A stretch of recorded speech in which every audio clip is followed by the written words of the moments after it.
Good afternoon, everyone. Welcome back to FirstThought Focus. For those of you who missed our inaugural event last Thursday or may be new to FirstThought, we are a life sciences focused expert network with a mission to bring subject matter expertise back into the expert network industry.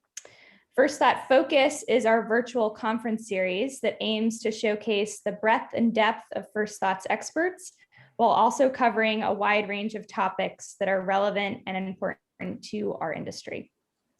If you weren't able to tune in with us last week, you can catch the replay of our first event with Dr. Nirav Shah. It's on our website, firstthought.io/focus. And our third event will be coming up in a couple weeks. It's on April 19th at 2 p.m. Eastern. That's going to be with Dr. Joshua Brody from Mount Sinai on the topic of bispecific antibodies versus CAR T therapies. So just as a quick reminder before we get started, we will be taking questions from the audience at the end of today's discussion. If you'd like to ask a question, please submit them via email to hello@firstthought.io. Again, that's hello@firstthought.io. And with that, I'd like to introduce you or reintroduce our moderator, Neil Canavan. For those who didn't meet Neil last week, he is a veteran science journalist with over 20 years of experience reporting on technologies of drug development. And in 2017, Neil authored the book, A Cure Within, Scientists Unleashing the Immune System to Kill Cancer, which was published by Cold Spring Harbor Laboratory. So Neil, I'll let you take it from here. Okay, welcome to my second First Thought. My name is Neil Canavan. I am indeed author of Cure Within, available on Amazon. Now also available in Chinese, but I have no idea how you get this one. I am broadcasting to you live from the New York Aquarium. And today is the second in the series of discussions on the ins and outs of cellular therapy, with a specific focus on chimeric antigen receptor T cells or CAR Ts. Along the way, I'll also mention several related technologies that are in the adoptive cell therapy space. Now, to orient you from a business perspective, I'd like to highlight a slide which was kindly offered to me by someone at Wells Fargo. Do we have that graphic, Morgen? And there we go. As you can see, in addition to the 3 already approved CARs, there is a flood of follow-ons. And mind you, this slide is about 2 years old and does not include any of the Chinese cell therapy companies, and there are many of those. Now we're talking about science here, and as any scientist can tell you, experiments often fail, sometimes usually fail. And you have to stop, you regroup, you retool, you try again. Today we're going to talk about the reasons to regroup and the tools that may help you do that. Now let's orient ourselves in space. This is the next graphic, and this will be dealing with the various players involved. This is what we're dealing with. To conquer this space, today's discussion will touch on the following aspects of CAR T therapy in particular, and adoptive cell therapy in general. We'll start with an overview of the remaining challenges in the liquid tumor space, of which there are some. In regards to the use of CAR T, they are T cell exhaustion, antigen escape, and the hostile tumor microenvironment. Following this, we will touch on the issues in the solid tumor space, of which there are many. There's T cell trafficking with cytokines. There's the physical obstacles of tumor stroma and extracellular matrix. There's aberrant vasculature. There's the inhibition by checkpoints, which you've all heard a great deal about. And the biggest concern for me is the lack of discrete tumor-associated antigens. Now, joining me today to discuss these topics is Dr. Joseph Fraietta. He's assistant professor of microbiology at the Perelman School of Medicine at UPenn. In addition, he directs the Tumor Immunotherapy Laboratory in the Center for Advanced Cellular Therapeutics at Penn. He's also author of 2 recent papers I'm going to touch on today and where those last 2 cartoons came from. Dr. Fraietta, welcome. Thanks so much, Neil. It's such a pleasure to be here today. We have so much to talk about and not enough time, so we're going to dive right in. Absolutely. In the liquid tumor space, the topic of constant conversation is T cell exhaustion. Sure. You activate these things, they work for a while, they get tired, they become quiescent, maybe they die. The two efforts that have been going on for a long time is trying to balance what's called an activating moiety of CD28 versus versus 4-1BB. Has this argument been settled on how best to approach this problem? So that's a great question. The big confounder is that I think across various centers, different co-stimulatory endodomains are used in those chimeric antigen receptor constructs, and also people are using different methods of transgene delivery as well. So I don't think we've actually done the head-to-head bake-off, certainly not in a human, but exhaustion and progressive T-cell exhaustion in the CAR T space is still a very big problem. So, exhausted T-cells, they become dysfunctional by sort of a progressive loss of functionality. And that's mainly mediated by, you'll see upregulation of multiple inhibitory receptors. That's a major hallmark. So, you've alluded to these in the checkpoint space. So things like PD-1, CTLA-4, TIM-3, et cetera. And this is observed not only in cancer, but also in chronic viral infection as well. And then, some of the other major features of T-cell exhaustion that you could see are modifications to the signaling, right? Driven by the antigen receptor, the cytokines elaborated by these engineered cells, regulating migration, that sounds like we'll talk about later, and also metabolic aberrations you could see.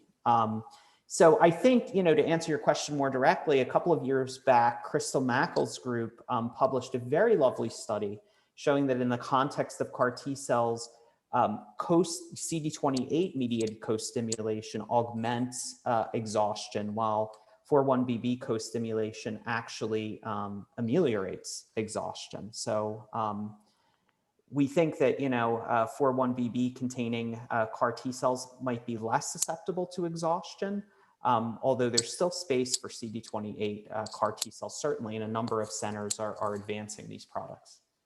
To pick up actually on the number of centers, I know at Memorial Sloan Kettering, Michelle Satterline was looking at basically putting a dimmer switch on CD28 through something called an ITAM. Could you elaborate just a bit on that? Oh yeah, sure. So that was another big finding in the field.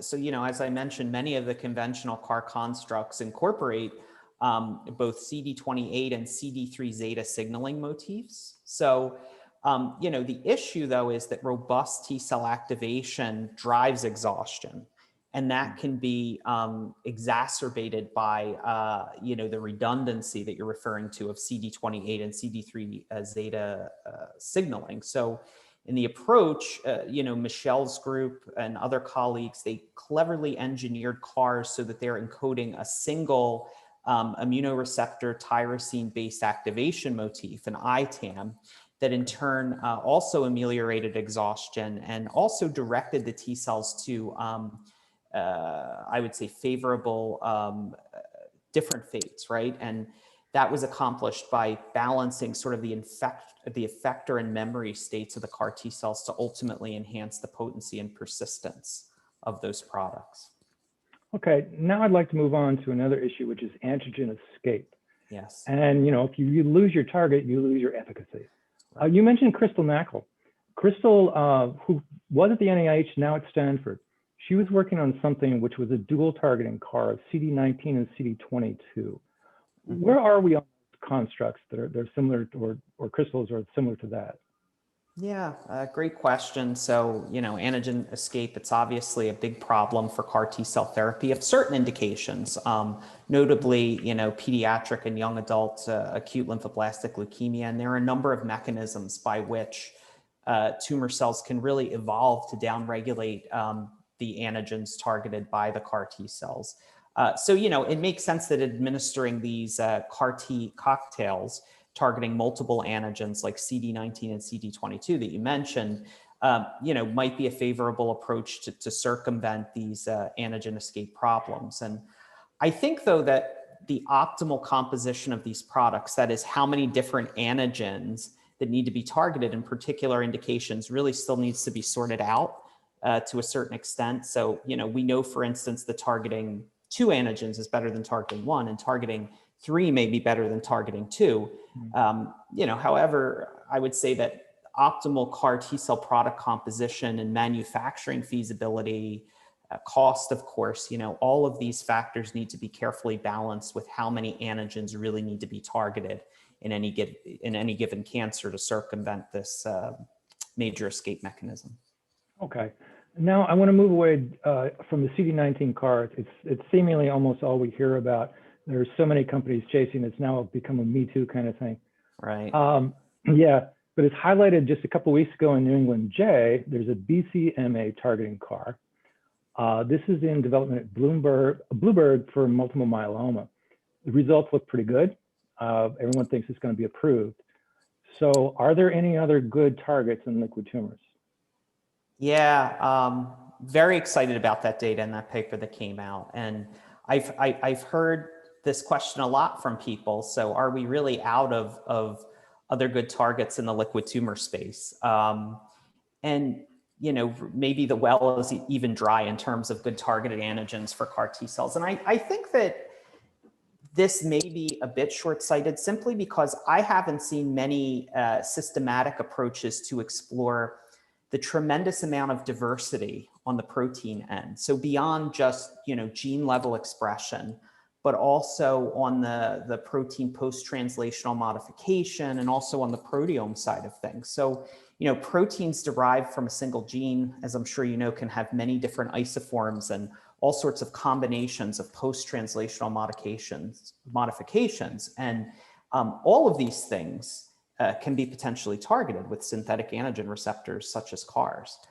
You can target something like a glycosylation? Yeah, exactly. So, if the estimates are true between, 10,000 and several different billion different protein species that exist, that really increases what could be targeted by CARs by, orders of magnitude, as you can imagine. So I think we really as a field need to invest in technology that can identify proteoform and, protein post-translational modification variants.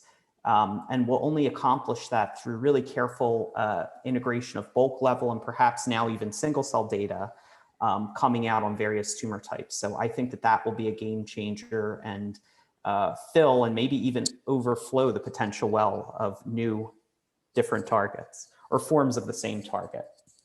Oh, cool. That's more hopeful than I thought. Nice. Yep. Thank you. All right, we're going to move on to the solid tumor space. There's way more issues here. It's far more problematic. The first question is location. So your CAR can't get to your tumor without a good map. You guys are working with a way to provide that map. It's sort of like a GPS system. You put in CCR2, which stands for chemokine receptor 2. Could you run that through for me?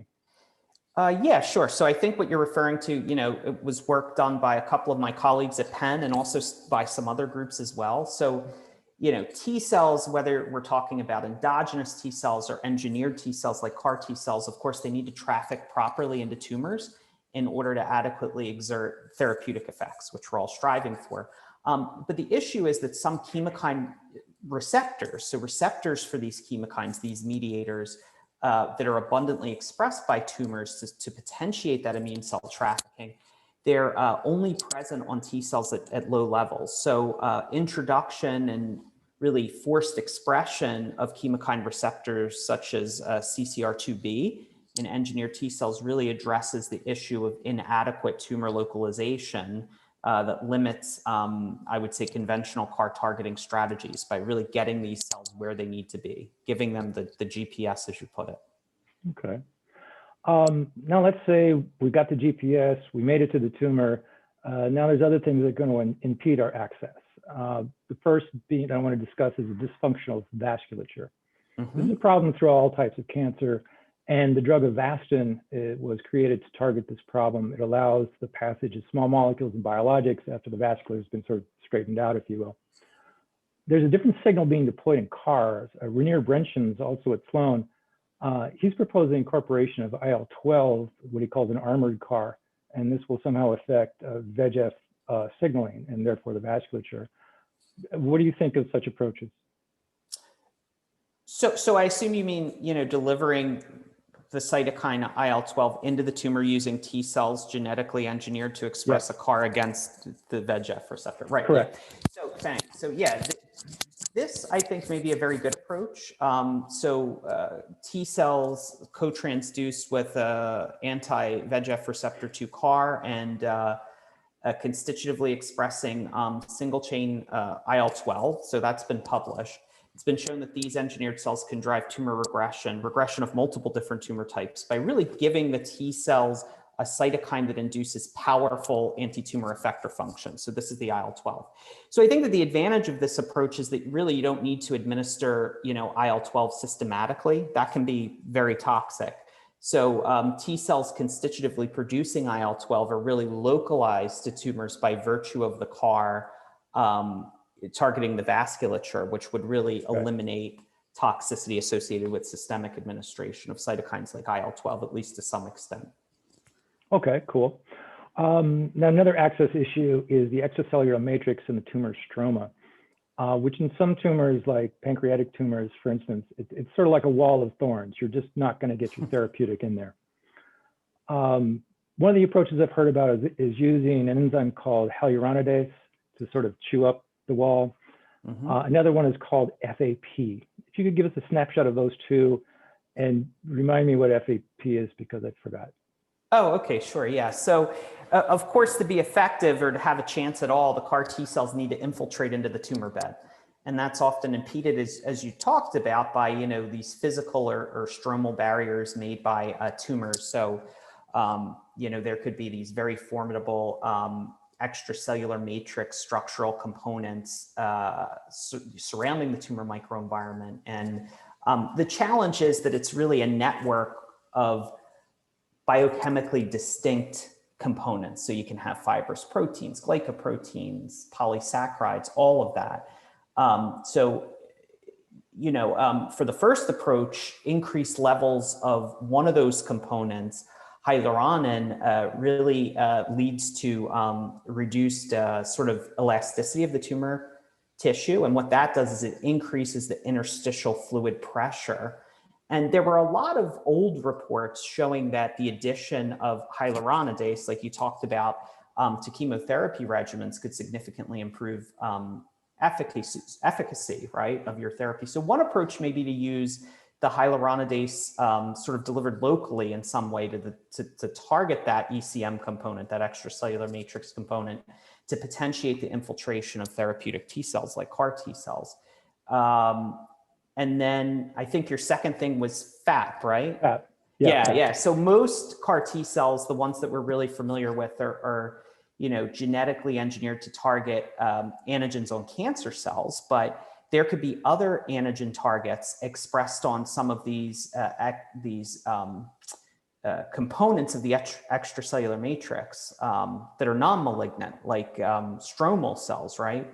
That also comprise the tumor microenvironment and make up that formidable barrier. So one attractive candidate of these targets is FAP, and what it is it's a transmembrane serine protease, and it's highly expressed on these stromal cells that comprise the extracellular matrix. So you can imagine perhaps lead-in approaches in which you have FAP targeting CARs that are administered, and these sorts of things have been published, followed by a therapy that then targets the tumor cells. And this could be, another type of CAR T cell product or really something else. So really breaking apart that formidable extracellular matrix and then following in with another therapeutic to directly target the cancer cells.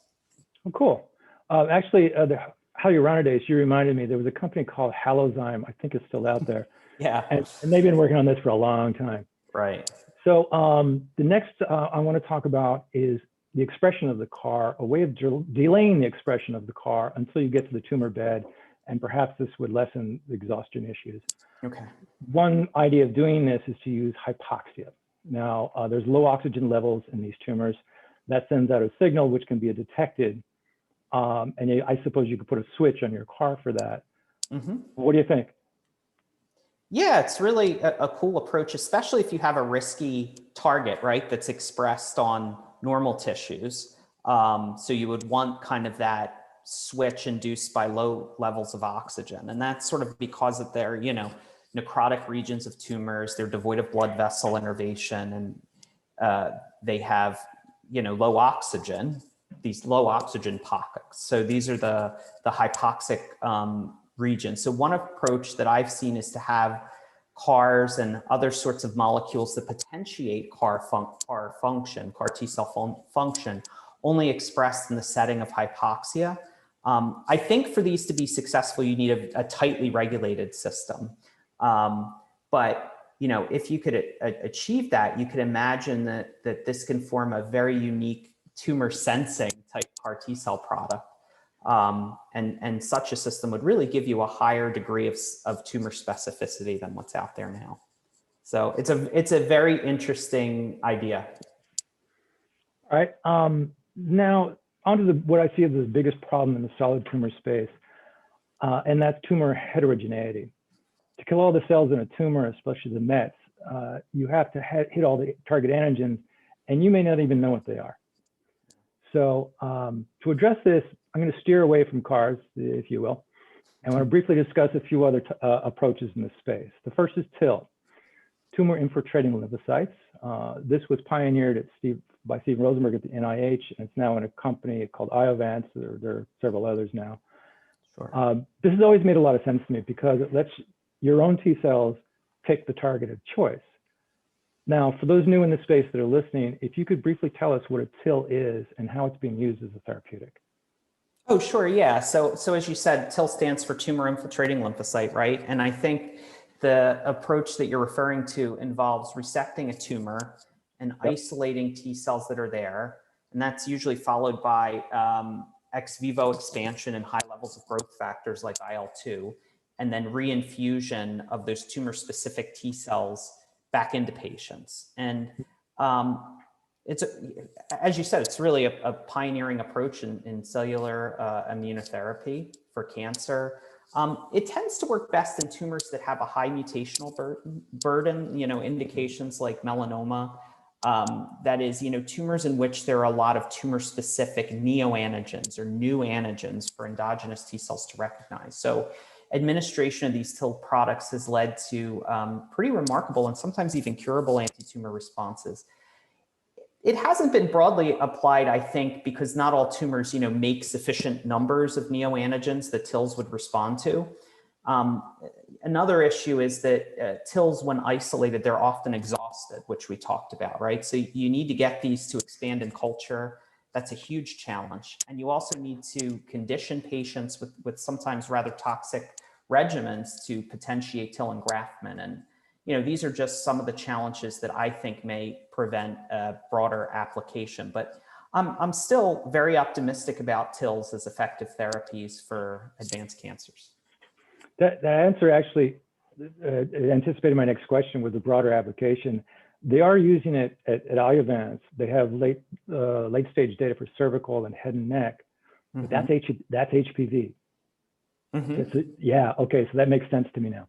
Okay, cool. Next, what are we doing next? We are doing TCRs. Okay, T cell receptors, TCRs, and this has to do with antigen prediction. Now, to remind listeners, CAR T constructs, they bypass the TCR, let's say there's a TCR with an antibody. Okay, so we're not doing this, we're doing that. Now, the TCR approach, they look at the antigen landscape, the mutations in the tumor, and this is done with proprietary algorithms.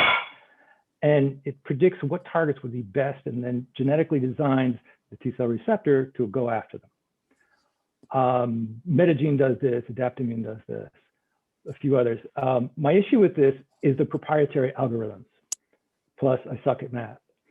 So what do you think of the TCR platform? Well, some of them. So if we're talking about transgenic TCRs, right, that you can endow T cells with the specificity they didn't have before, just like with CARs, and you're targeting, like I said, tumor-associated antigens that are conserved, that could be a challenge, right? They're sort of far and few between. But of course, the benefit of a TCR is that you could target antigens that you can't target with a CAR, right? But I think what you're talking about in terms of the algorithms is, some of these approaches utilizing high throughput neoantigen specific TCR isolation, and then what you would need to get that to work is sort of this expeditious non-viral gene editing sort of approach. So that's still both, boutique, it's still a little patient specific.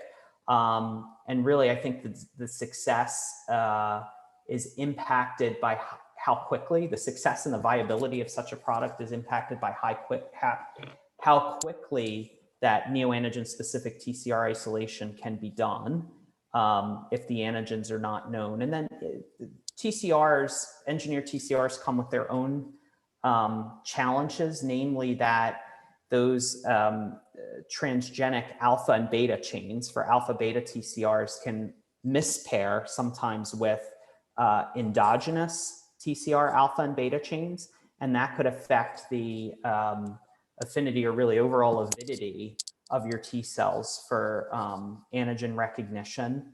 It could also create a unique specificity, such a pairing that the T cell didn't have before, and that could be problematic. And then the other thing is that all of these TCRs are HLA restricted, right? They're restricted to certain haplotypes, so that kind of limits who you can treat. And that's sometimes a challenge, I know, with clinical trial enrollment from personal experience, but of course also who you could treat, your target population. But I think in certain contexts, they're useful and can be successful.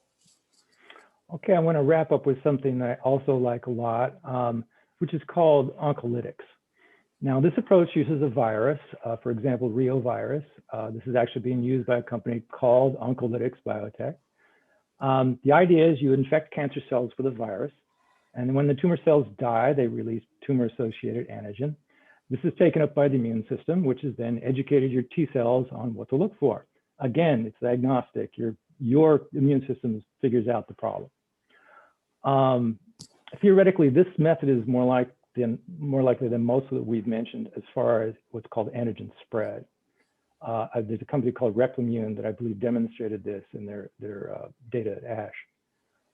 They were using a herpes virus. Mm-hmm. So first, if you can briefly describe for listeners what an abscopal effect is, and then how do you think oncolytics might facilitate this?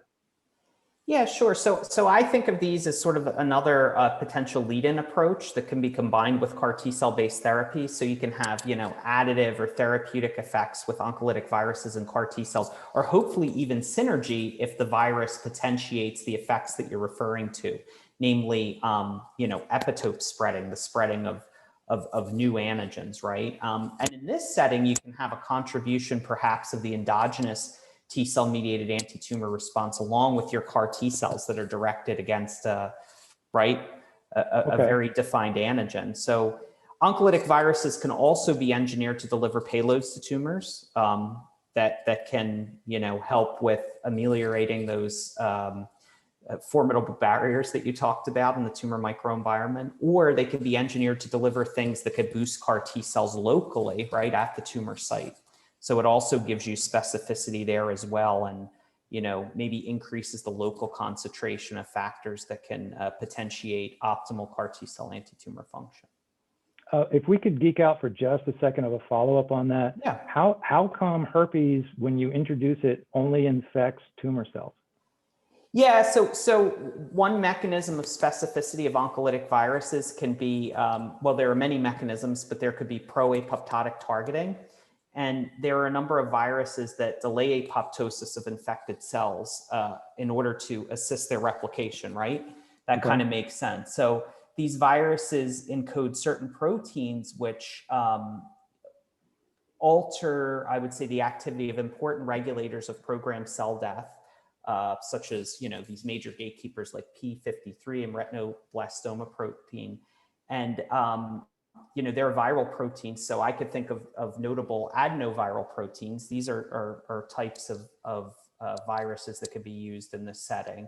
Things like E1A and E1B that inactivate these gatekeepers in normal cells to delay premature apoptosis. So a virus having deletion in proteins like E1 that we're talking about can be rendered tumor specific. So it's sort of selectively targeting apoptotic pathways here. Cool. All right, thank you. Yeah, sure. So we're getting close to the end of my planned questions, but now we're going to talk about the obvious ploy, which is checkpoints. You know, Okay. we're very familiar with checkpoints. They're very famous. People made a lot of money. So in theory, if you can somehow incorporate a checkpoint, your car would like blow through all the stop signs and get to your tumor and work. Now, one way you could do this is fairly obvious. You could, checkpoint inhibitors are proteins. So you could ask your car to express this protein on their hood, if you will. That's the last pun, really, I swear. I love these. They're great, by the way.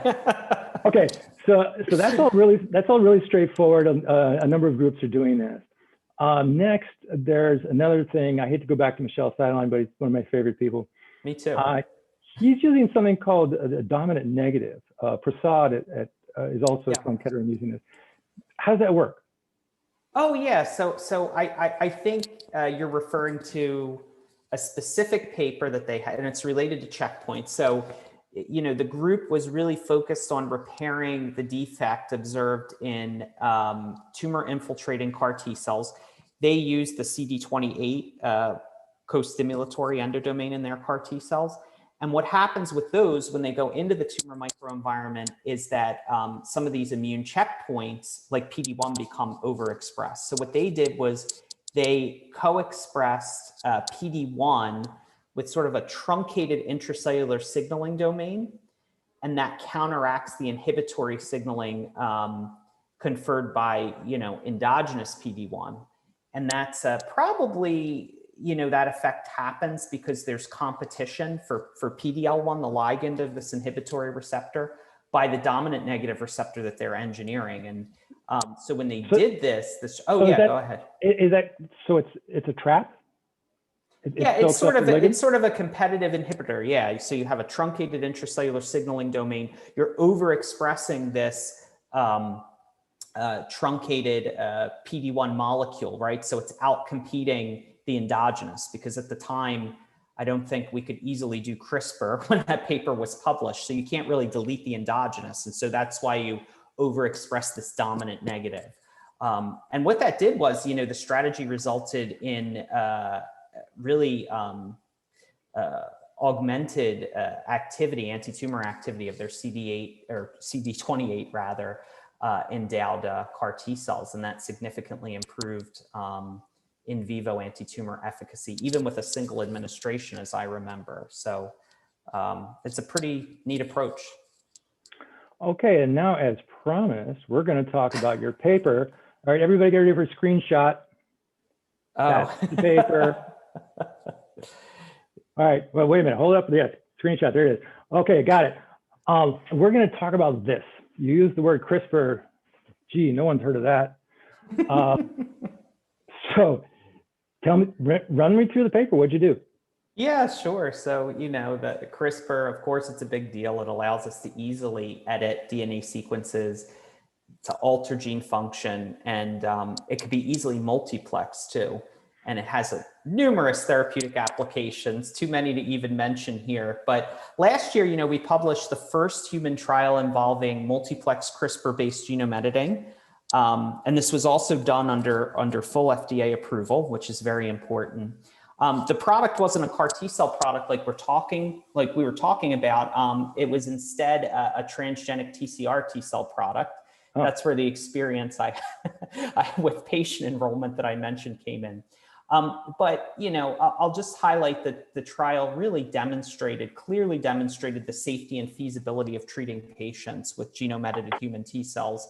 And, you know, for the first time in history, multiplex CRISPR-edited human T cells were really found to durably persist in patients. So that was certainly a notable discovery. And, you know, I think we and others are certainly generalizing this approach to CAR T cells. And there's been a lot of hype about using CRISPR-based editing to make so-called, you know, universal off-the-shelf allogeneic products, because often too many patients can't receive these, in some cases, life-saving cellular immunotherapies because of issues with collecting or expanding their own, you know, autologous T cells. So if we could use CRISPR, that could solve that problem really by making giant batches of healthy universal CAR T cells. So it will tremendously increase patient access. And I think that that's the dream. And that paper sort of laid out the roadmap to some extent for how to do that in a scalable way. So, okay, this seems to be working. You've worked out the system. What's next for you? What's next? To make it, to make it more efficient. I think there are also fitness issues that we have to kind of do battle with a little bit. We're using, I would say, an earlier form of CRISPR technology. And when you do this multiplex editing, you're making multiple double-strand DNA breaks, and T cells don't like that. Many cells don't like that, in fact. So we have to figure out a way to optimally balance editing efficiency with some of these fitness issues as well. But the CRISPR field is just exploding, as you said, Neil. So we have new strategies that we could pursue to accomplish that: base editing, prime editing, and then the trick is just to figure out how to scale up and hopefully one day scale out. Okay, we have about 10 minutes before we go into questions from the audience. So audience, send in your cards and letters. And now I would like to go to something. Oh, just very briefly. Yeah. You train with Carl June. Yes. Okay. Did any of the technology you just mentioned, Carl was on this paper, are we going to see this in Community anytime soon, Carl's new company?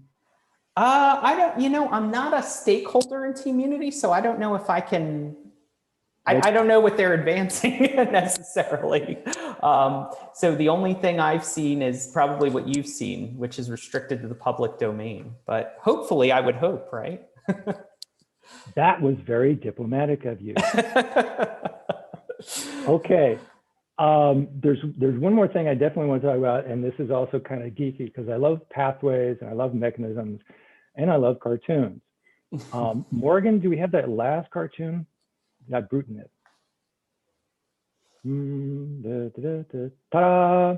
This is cool. I actually worked on the launch of a Brutinib way back when. Oh. So I had no idea when I first started seeing these things at SITC, like, oh, we're going to use it this way and that way, and it has all these different MOAs, and I'm like, you're kidding. So people at home, just study this. This is very cool. You were involved in some of this work. Walk me through with this. Ibrutinib, BTK, how does this help you? Yeah, so great question. A bit of a story to tell. So ibrutinib at the time, it was becoming arguably, the standard of care in many ways. It was emerging as one of the standard of care agents for its targeted drug therapy, right, in CLL. So my advisor at the time, he said, when patients are referred to us for CAR T cell therapy, they're going to have been on ibrutinib for extended periods of time. And the thing about ibrutinib is I sort of think of it as this dirty kinase inhibitor because it has on-target activity targeting Bruton's tyrosine kinase in the BCLL cells, right? So that's its mode of action. It also hits a similar kinase in T cells called ITK or IL-2 inducible T cell kinase, right? And there's some old literature out there, and these are all based on murine kind of genetic models that inhibiting ITK signaling actually could hamper T cell function. So I was tasked with figuring out if this is true in human T cells, and I thought of it as sort of a boring project, but of course something that's necessary, right? So I started working with T cells from patients who were treated with ibrutinib and engineering them with CARs, namely the CD19 CAR, right, that we use at Penn. And remarkably, and to our great surprise, we found the opposite.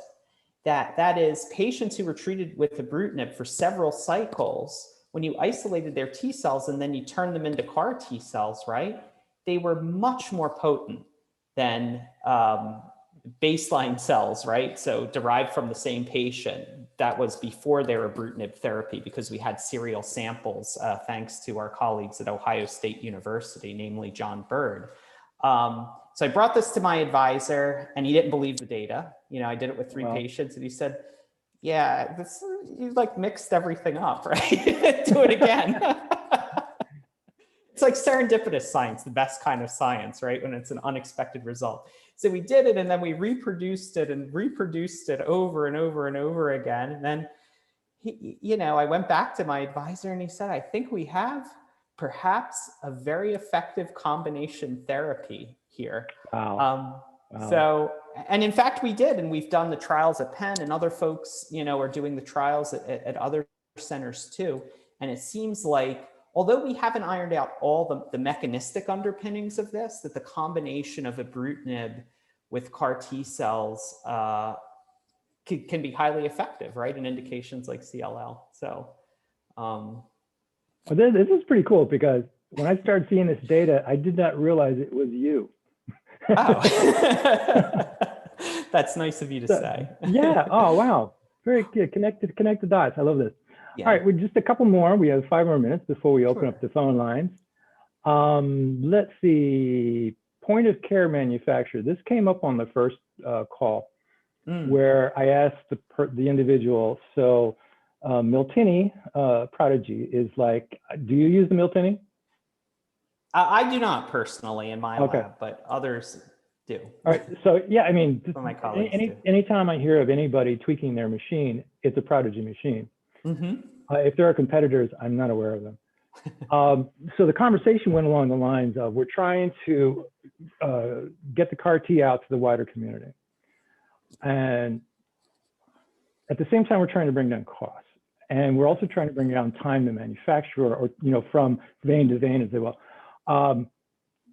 Do you see point of care bedside machines making the most sense, or would you prefer to stay with the centralized manufacturing?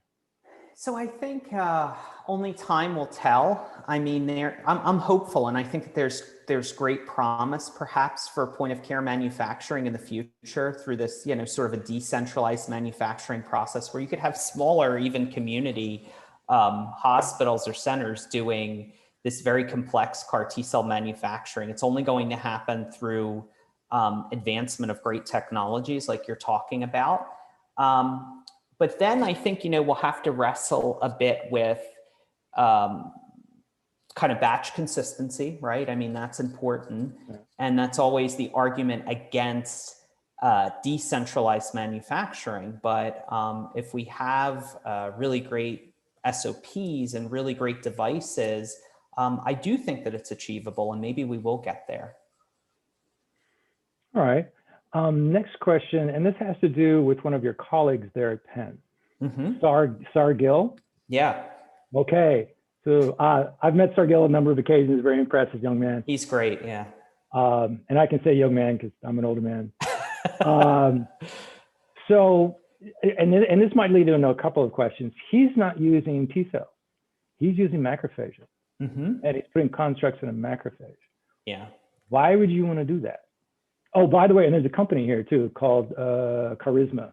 Yeah. No pun there at all.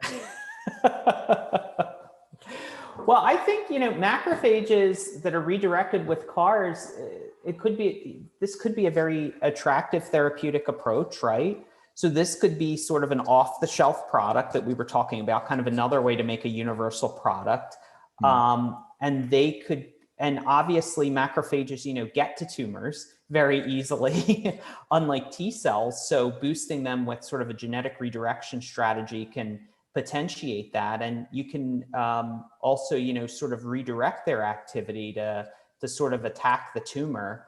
And I think that the approach is very exciting. What I wonder is if we will be able to have a substantial anti-tumor effect with a single dose, or will a strategy like this require repeat dosing? And I think only time will tell, until we put it into patients with advanced cancers, we really won't know. But it's another, I think, just spectacular strategy that could increase patient access quite a bit. And I give a lot of credit to SAR and others who are pioneering these approaches, because macrophages are not easy to engineer, especially with viruses.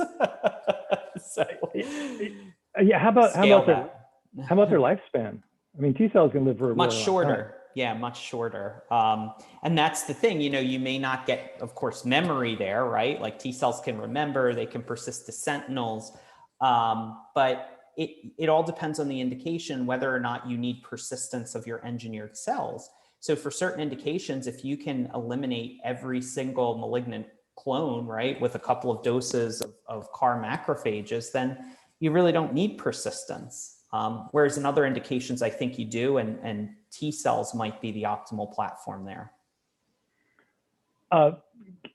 Did they proliferate ex vivo as well? Yeah, I mean, you can expand them, yeah. Okay. I think we have a question. We've reached the end of my planned questions, but something has come in. Morgan, would you like to let us know? Yes. Hi guys. Thanks for that. I loved the ibrutinib story. That was great. So we have a question from the audience. Joe, what do you think of the combination data with ibrutinib plus liso-cel and CLL that was presented at ASH 2020? I don't know if you've seen this paper. I haven't seen that one. I don't know how much I can comment on that, unfortunately. Okay, that's okay. Okay, so I can go back to me now. Yay, that was easy. Please, people, we have time to send in your questions, comments. There's no such thing as a stupid question, especially since this is all anonymous. Man, all right, this is a little personal to you. Manpower. One of the problems that Michelle Satterline has, and I think all of you have, is keeping people out of industry. Yeah. Is this a problem in research now, in this space, that people keep getting hired away?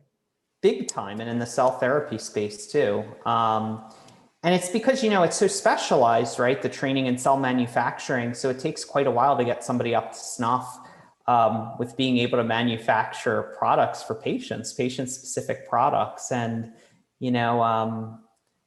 I guess those folks, not I guess, they're certainly valued, right, in the cell and gene therapy space. And so we do see that industry tends to scoop them up pretty quickly, offer some great salaries, that you can't do in academia. So I agree with Michelle completely.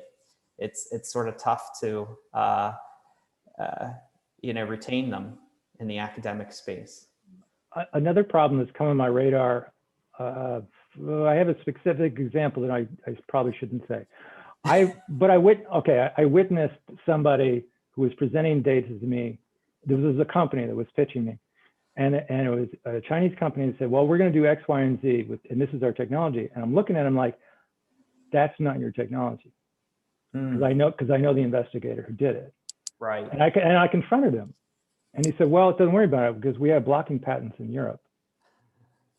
And then I asked him to leave.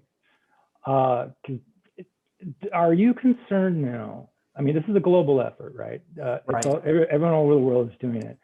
And in a sense, CAR Ts have become sort of like plug and play, right? Right. You just plug in a new piece of software or a new app, if you will, and you've got a new CAR. Is there any concern that you share your findings in an open space, AACR? Are you concerned? Do lawyers ever visit you? Oh, all the time. I mean, I think you hear about this in science and, about protecting your intellectual property. And I think, that's a very good point. And I'm especially sensitive in the CAR T space. And as you alluded to, I think, it's a global effort. So it's certainly a race, right? And some of these approaches that you see out there are me too. And we all, of course, want to develop safe and effective therapies for patients.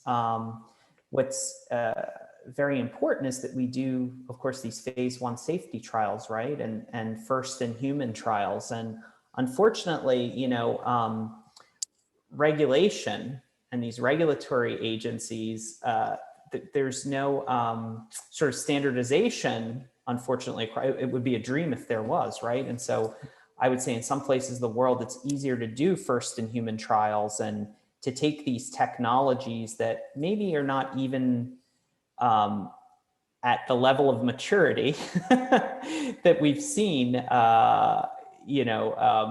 before, to conduct a first in human trial. And there are certain places where you could get those products tested in humans rather quickly. So I think it has become very competitive in nature. And that's unfortunate because we're all working towards the same thing, right? Which is to get these, to create safe and effective therapies for patients. But yeah, there's always that it's sort of like looking over your shoulder a little bit to see, who's advancing it, the technology, and it could be something out of your lab. So I don't know if I've answered your question. No, absolutely. Like stream of consciousness here. Yeah, I started noticing that 3 or 4 years ago, where you see these "do not take pictures." Yeah. On posters. I even had an experience with a PI who made me delete the pictures I had just taken of the poster. Right. Because that was somebody's thesis. Right. Yeah.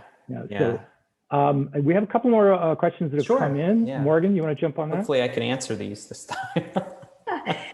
I think you can, Joe. So the first is, can you comment on using zinc finger nucleases for genome editing? I think Dr. June used them in an HIV trial. Yeah, absolutely, to knock out CCR5. So yeah, I mean, they're a great technology. Arguably, they have a better, those sorts of nucleases, they have a better safety profile with respect to off-target editing compared to conventional CRISPR-based approaches. The big challenge is that they're hard to multiplex, right? So if you want to edit one gene, that could be accomplished with effort, of course, on your part, with a zinc finger nuclease. But if you want to do more of this complex multiplex editing, it's harder to do with platforms like that. So, that's the sort of benefit of using CRISPR. It's a little more user-friendly and a little more amenable to multiplexing, I would say. That doesn't mean that there isn't space for other technologies like zinc finger nucleases. Yeah. We also just got another question in, Joe asking, what are your thoughts on NK cells and CAR NKs, modified or functionalized NKs for solid or liquid tumors?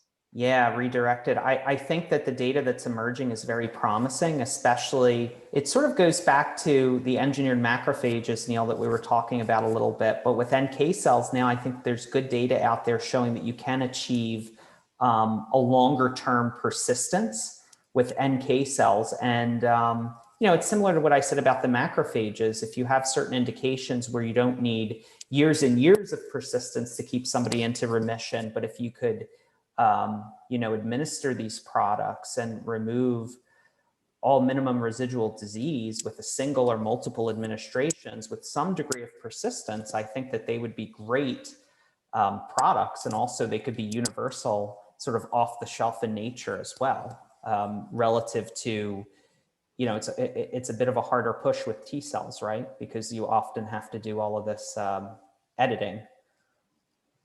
So you can re-administer NK cells? Yeah, I think you could do multiple dosing with them. Mm-hmm. Okay, since we're talking about cell types, gamma delta. Want to talk on those? Yeah, that's another way to make kind of a universal T cell product. And there are several groups and companies that are really invested in that. And I think the trick is, they're present at such low abundance, right? At least in the blood. So you really have to have really great selection and manufacturing strategies, and also genetic engineering strategies to be able to make products. And then in terms of persistence, I think the field's still awaiting very convincing data that they can or cannot persist long-term when genetically redirected with CARs. That is long-term in humans. Right. I see we have about 5 minutes left.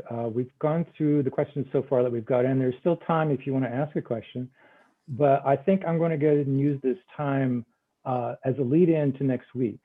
Now, I know this is not your expertise, but there's a lot of conversations out there that, well, we have these bispecific things, right? And these use T cells just fine, and they're much smaller and they're much cheaper, and we can re-administer them. And why not go that way rather than this horribly complicated, horribly expensive CAR T stuff? Opinion?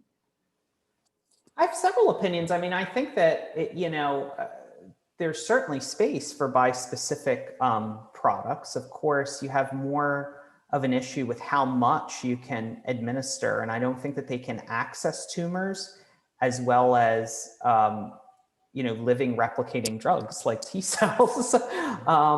But certainly, there are products that are, standard of care biologics for certain therapies like ALL. So obviously they could be very effective there. And for certain forms of ALL, actually for most forms of like pediatric ALL, we may not need CAR T cell products. Patients may not need that. And of course, you don't have all of these access issues, right? When you're talking about bispecifics relative to autologous CAR T cells. But again, you're sort of limited by diffusion, right, of those bispecifics, where it's less of a problem with CAR T cells when we're talking about tumors.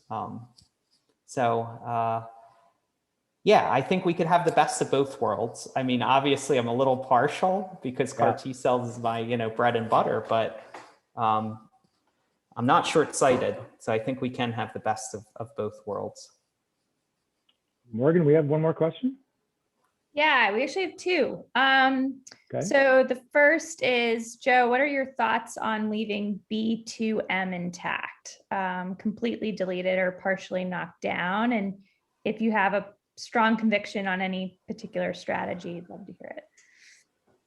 Gee, in the context of making some of these universal, I sort of need a little bit more context because I'm wondering why they're asking specifically, like if. Yeah, unfortunately, I don't know that context from the questioner, but this question came in when we were talking about NK cells. So I don't know if that's helpful. Oh, with NK cells, I think it needs to be deleted, is my personal opinion. If we're talking about these sort of products, yeah, I don't know if you could really leave it intact, but I don't have a ton of experience with this, but from what I've read, I think it needs to be deleted. Got it.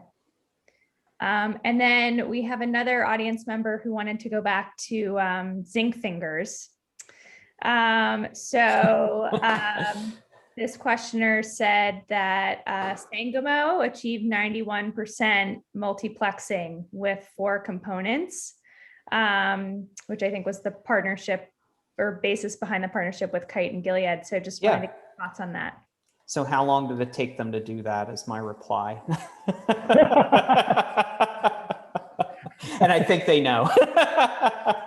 Again, I'm not knocking those products at all. It's just, CRISPR is so much easier, and we do have to contend with more off-target effects, right? But I think we figured out ways to ameliorate that to some extent using high fidelity, nucleases, titrating our reagents very carefully, using optimal guides that don't have a lot of this sloppy editing. So I just think that there's a much quicker path to the clinic that's frankly undeniable. Fair enough. I think that's it on questions. That's it. We have come to the end. Joe, Great. Thank you so much for joining us. Thank you. It was so fun. Such a pleasure. Have a wonderful day. Take care. Thanks everyone for dialing in.